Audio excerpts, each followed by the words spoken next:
YouTube.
Floyd Roses, woo! Yeah, no, I was thinking about this guitar. It was hanging on my wall and decided I was going to play it today.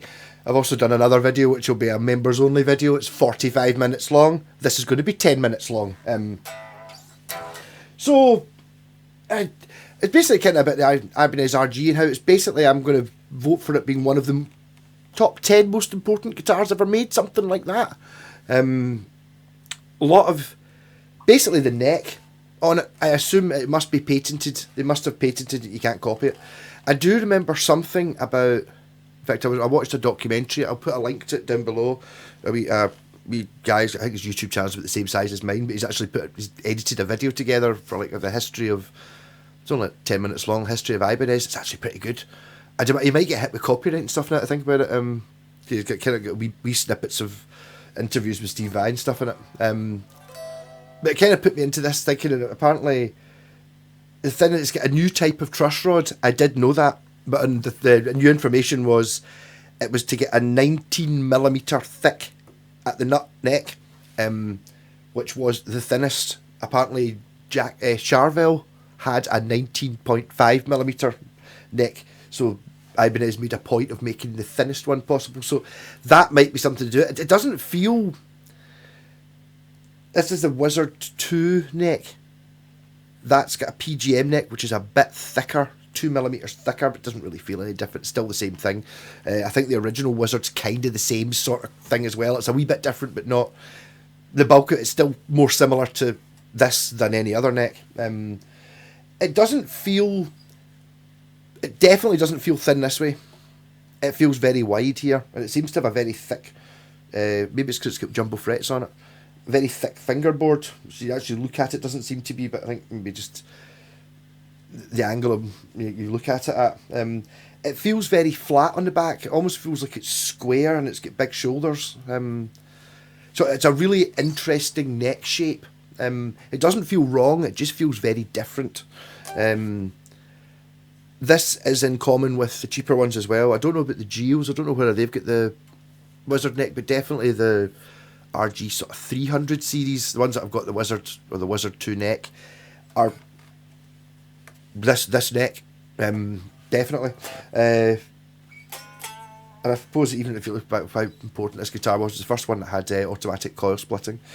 So you had the HSH was kind of gave you three single coil sounds. This one's dual coil splitting because it's got 3 humbuckers. Just a volume and a tone, 24 frets, super high access. I don't know if this neck join thing was a thing back then. That might be a more modern thing. It makes any difference. I'm pretty sure I remember Paul Gilbert saying people preferred the square one because it was better neck contact. Whether it makes a difference, we don't know.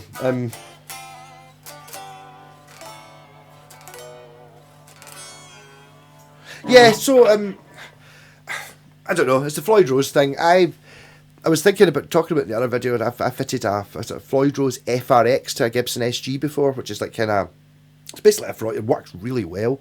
A Floyd Rose that fits on the top of like the Tunematic things and doesn't damage the guitar. You can take it off and put the original stuff back on again. But it was like 300 odd quid, and it's like really for that you're almost able to get something like this. But you've got a guitar rather than having a guitar that's got a Floyd Rose bolted onto it. You've actually got a guitar that was designed to have a Floyd Rose from the very start. And sometimes these things just work. It's like the holistic thing of this guitar, which a Telecaster has, a Stratocaster has it. Fender's awful good at doing it. You know, it's like everything on it just, it's there for a reason. It makes sense and all that. This has elements of that in it as well, where it's everything's just what it has to be. I actually watched a video earlier on with one of the modern RGs in it, and see when it's got like a fancy, it's like a Korean one or something like that. See when it's got the fancy wood and it looks Korean, kind of looks like Phil, you know what I mean? By Korean guitars, like an Epiphone Les Paul. You know, there's a feel and a look of Samick guitars. It doesn't suit. It's not like this one. This one is more like a non-finished, something like that, or like that. You know, it's got a sort of Telecaster-y thing going on, unrefined. Is that the word I'm looking for? Just like clinical, workman-like. None of these things apply to this paint job, which is awesome. That's why this is the best looking RG you've ever seen. Hands down, it's better than any of the Steve Vai ones and like that. But even I'm just talking about the one that's just black, but this one was just black, or silver or gold or whatever colour it is you want to get. I think it's the perfect guitar for doing crazy designs on. But talking about whether you should get an RG, I had one, a hardtail Indonesian one a few years ago. I did enjoy it. It was great. It didn't really inspire me that much. My ex-pal had a couple of expensive ones, Japanese RG 1550 and a 700 or 900, something like that. This one, but slightly different pickup layouts. And although they were amazing, I found them very daunting and difficult to deal with because they were so different. When we called the other one, we called it the Apache Attack Helicopter, because the thing was stealth black, and it was just pure, you know, it was almost just. And but this is the same now. I mean, there's really very little difference, and the biggest difference is the paint job. Once you get used to it, the RG concept, and I actually did buy this one. Well, to be honest, I bought that one because I wanted to try and be able to do more diddly stuff, which is, and I think I have actually. Whether it's just been through playing these guitars, I mean, to be honest, it took 6 months of owning them to actually get used to them and able to play them properly. Not having that sort of feeling of immediately going, yeah, pure, oh, like, hi, you turn up with this guitar and everyone's going, you get folk out with their notebooks, you know, the Steve Vai fans, and it's like, no, it doesn't have to be like that. You can just play anything on it. But for playing the more notey things, it works really well. Doesn't let you away with any mistakes, though.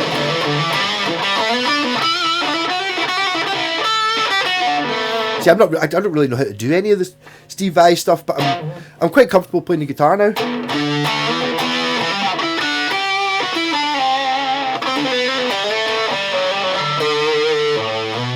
The thing that you do notice with all of those great guitarists, your Vai, your Gilbert and Satriani and stuff, yes, all their songs are hard, right? But see, for quite a lot of those songs, like the good bits, those bits aren't hard. You know, there are Steve Vai songs where it really the best bit is literally just going to be a sort of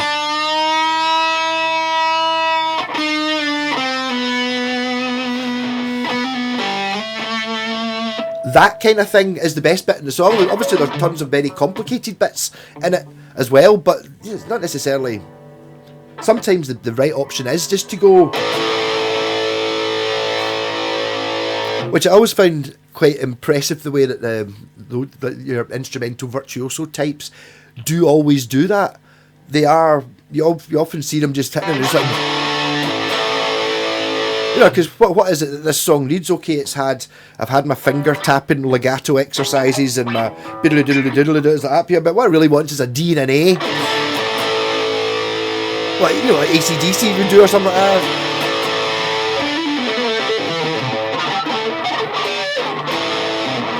Yeah. This is only going to be 10 minutes long. Yeah, so basically it's just like, I hope you're enjoying your Floyd Rose, Mr. Whitesnake.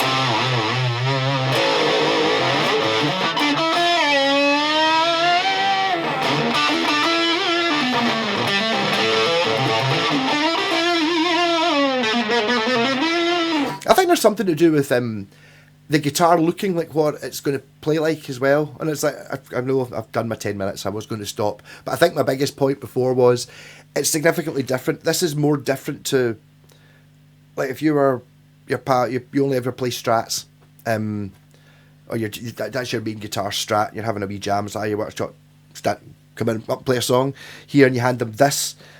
If you had a choice of handing them a Telly, this, a Les Paul, or an SG, this, although it's the one that looks most like a Strat, is the last one I would offer, because you've got to be used to it.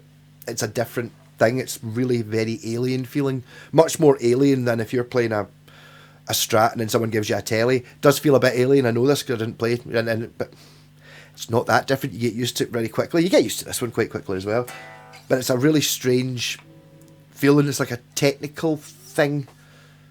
But I mean, again, it's one of those things. If you're looking for the right one, you can pick up one of these and not lose any money on it.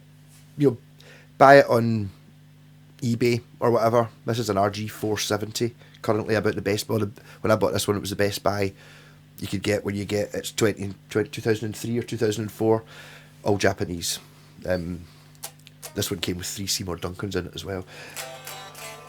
Cost less than a Squire Classic vibe, but you're getting the proper deal. And like a lot of these things, if you're buying it like something that's 20 years old and you buy the right one at the lower edge of what they're worth, and then play it for a year, after a year you're going to know whether it's your thing. You're either playing it all the time or it's been sitting there for 8 months with just needing strings and you can't be bothered doing the Floyd Rose and blah blah. Just sell it and then you're basically broke even. You just got a shot of a.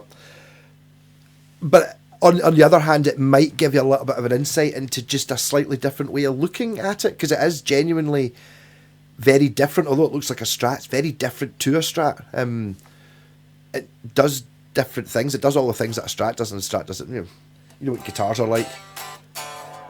A lot of what it looks like. I have to say that I do like this 400% better with this paint job than any of the actual proper ones to release. But I kind of like. I touched a bit on the workman-like thing. I like the ones that aren't pretentious. Well, this one's obviously been painted, but just like it's just white or red or something, rather than it being a fancy burl top and stuff. It's like, this isn't the guitar that wants that. Do you know what I mean? It's a little bit like when you get like a fancy Telecaster. A Telecaster's not meant to be fancy. Do you know what I mean? It's not really what it was designed to be. A Strat kind of is. I can accept a Strat that's got, gold hardware and, a bit fancier, but a Telly should be 2 bits of wood nailed together, kind of like this. Or something like the Corker there with all the fancy stuff on it. That's the right guitar to have all the fancy stuff on it.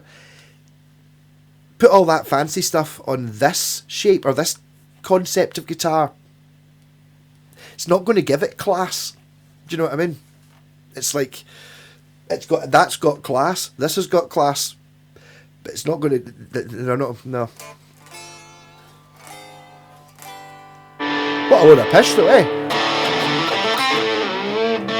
Now this goes up a ridiculous number of notes. I'm just going to try and snap a string now.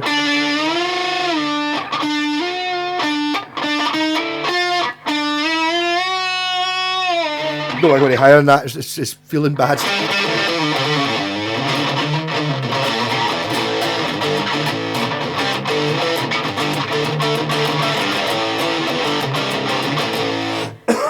I think one of the things I've actually done with this is where's my? There. I think the action on this is so low because it's an RG. You obviously set it up to play really low. Obviously you do that, but I mean you don't need to. Yeah, 1mm. Yeah. So the action is kind of too low, but it's just because it's a Japanese precision-built instrument. It can do it. But it means you don't need 2 hands to play, I suppose.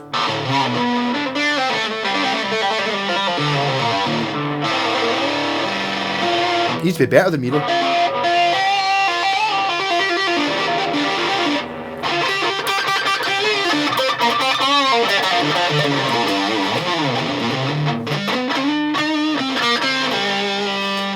I would say it's going to sound really strange. I would say it's more Telecaster than Strat though.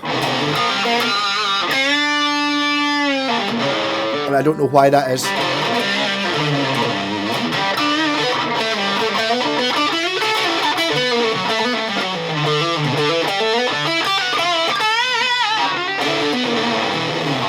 Yeah, so I reckon you should try the gem thing just as an the RG thing just as an experiment. If you've got, you know, a few different guitars and you fancy something a bit different, especially if you're looking at buying cheaper end guitars. If you've got like, you know, like, not slagging anyone off here, but if you've got like a classic vibe Telecaster and a Epiphone Les Paul sort of thing, those two are kind of quite similar.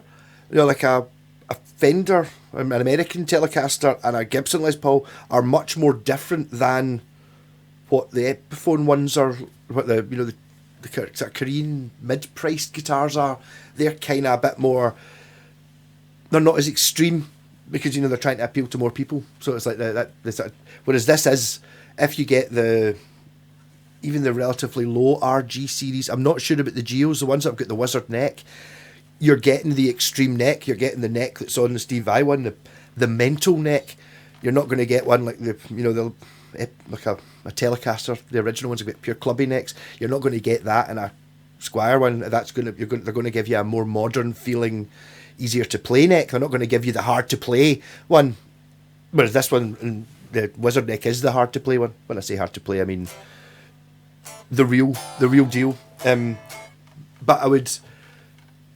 Last point. This one's turned out to be 20 minutes long. Last point would be yes to the RG with a hardtail, the cheaper ones. Less so to the cheaper, the 350 and the 370 with the Floyd Rose in it. That might be a right pig. This one is good. These two are Japanese, so, and I know what I'm doing with Floyd Roses. You know, I've stripped them down and built them back up again. But I'd maybe, unless you're technically minded, you can find YouTube videos on how to set up a Floyd Rose. When they're set up, they're great. I mean, I'm not even worried about this being out of tune and I'm being stupid with it. That's just.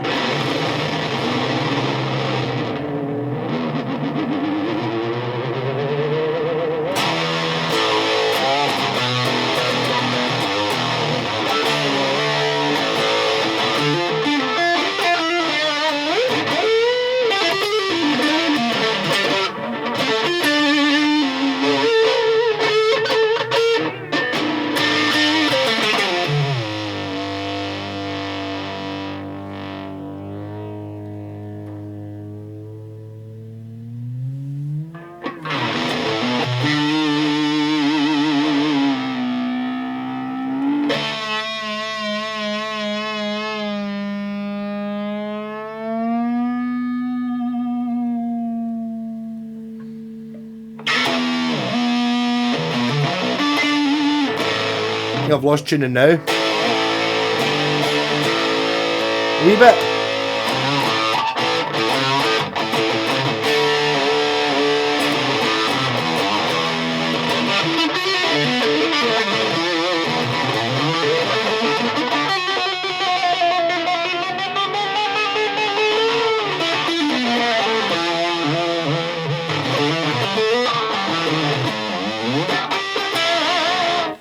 Yeah, I mean, obviously the very easy thing to do as well is just to make stupid noises and see if it does go out of tune.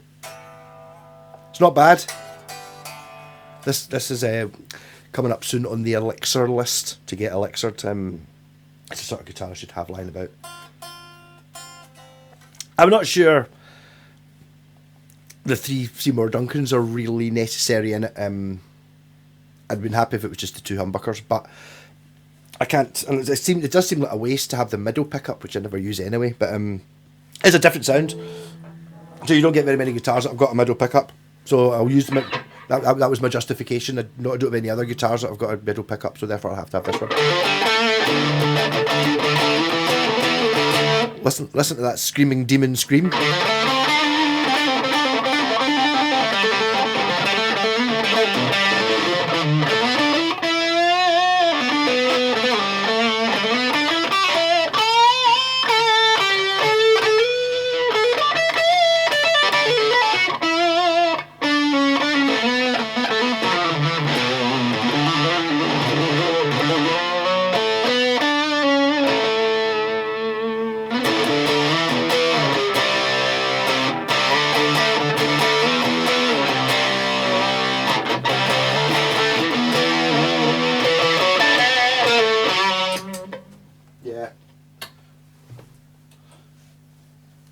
Yes, I do like an Ibanez RG. I've not really been playing either of these two for as much as I should have been, but they're awful good. I love the. I love the. To be honest, I kind of bought it to go with the Roadster there because that's. I've got a Blazer which is like a Strat, but a little bit souped up, and then you get to that which is a little bit more souped up, and then you get to this, and then this is basically as far as guitars have evolved. There is a 7-string. This was one of the first guitars ever to get 7 strings, but I'm arguing that there's not being, in the comments below, anything more a more important or innovative guitar since this 1987. I don't think there's really anything. There'll be something I've forgotten about. I mean, you can't say something like a Parker Fly or a Line 6 Variax and stuff. They've not. You still go into any guitar shop and buy these, or virtually the same guitar. I'm trying to think of anything. Maybe the electroacoustic guitar. That was quite a good invention. That was I think it was Washburn that kind of did that. Or Ovation did it, but their guitars were pure horrible to play and big bowl back ugly things. But I think Washburn invented the piezo pickup. That's why if you look at the MTV Unplugged, they're all playing Washburn Woodstocks because they'd kind of invented the first ever acoustic you could use in an arena type thing without just having been really quiet. No, interesting one. So, I mean, yeah, totally get one for a guitar historian's point. And from the guitar historian's point of view, is this one. It's the 470 from about 2000 being the cheapest one you can get, which is basically the RG550, apart from it doesn't have a scratch plate. And therefore it's cheaper than the 550. But it's got the Super Strat. This one's even got the crazy paint job. It's got humbuckers, Floyd Rose, 24 flats, lock and nut, wizard neck. That's it. Tick, tick, tick, tick, tick. You've got the shredder machine, and then you can try and learn to shred. Or you don't have to shred. You can just play it like a really nice guitar, like it is. Rock on! Yeah, 23 minutes. Maybe 10.